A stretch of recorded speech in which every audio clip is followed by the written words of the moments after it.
Համեստ-Միշիրիմ Երևանի քաղաքային պանթեոնում, ուր խորհրդային տարիներին այցելելն անգամարգելված էր։ Ահա այն ամենն, ինչ ուներ Հայաստանի առաջին հանրապետության անկախության հիմնադիր Արամ Մանուկյանն այն տարիներին։ Այս համեստությունը տրամաբանական շարունակությունն էր իր ապրած կյանքի, որն ամբողջությամբ նվիրված էր հայ ժողովրդին ու հայրենիքին։ Սեփական կյանքի ու կենցաղի նկատմամբ խստությամբ աչքի ընկնող Արամը, որ նույնը պահանջում էր նաև շրջապատից, մահացավ բծավոր տիֆից, իսկ այս հիվանդությամբ վարակվել էր ներքին գործերի նախարարի պաշտոնում աշխատելու ժամանակ, փախստականների ճամբարներ այցելելու ու նրանց կենցաղային պայմաններով զբաղվելու ընթացքում։ Այն ժամանակվա մեր պետական գործիչները բավականին տարբերվում էին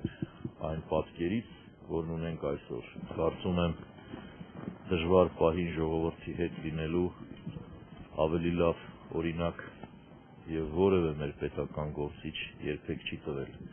Կուզեի, որ Արամ Մանուկյանը այդ առումով օրինակ լիներ։ Ասում են, նա ծնվեց Հայոց լեռնաշխարհում որպես այդ լեռների հոգի, դառնալով հայ ժողովրդի հավաքական կամքի մարմնացումն ու արտահայտողը եւ այդ ժողովրդին դեպի պայքար առաջնորդողը։ Պատանի տարիքից Դաշնակցությանն անդամագրված Արամ Մանուկյանը ղեկավարել է Վան Վասպուրականի ինքնապաշտպանությունը, դարձել Վանի նահանգապետ։ Իսկ 1918 թվականին նրան էր վիճակված առաջին հանրապետության վարչապետ Հովհաննես Քաջազնունու բնորոշմամբ անձեռ քաոսի եւ ավերակների կույտից պետություն ստեղծել։ 72 օր դիմացավ այդ մեր պետականությունը, կարճ պետականությունը,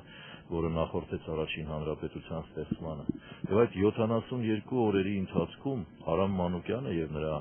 այսօրվա լեզվով ասած թիմը ստեղծեցին մի պետական զարգացման ծրագիր, որը մինչև հիմա արդիական է։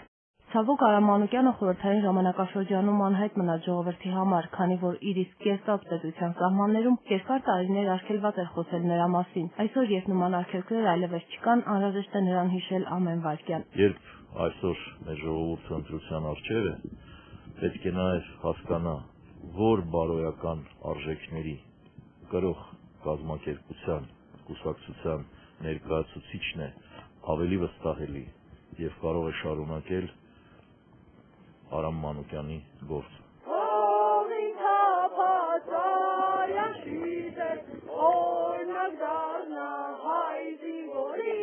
Դարինե Կարապետյան, Սերգեյ Սարբազյան, Երկրի այսօր։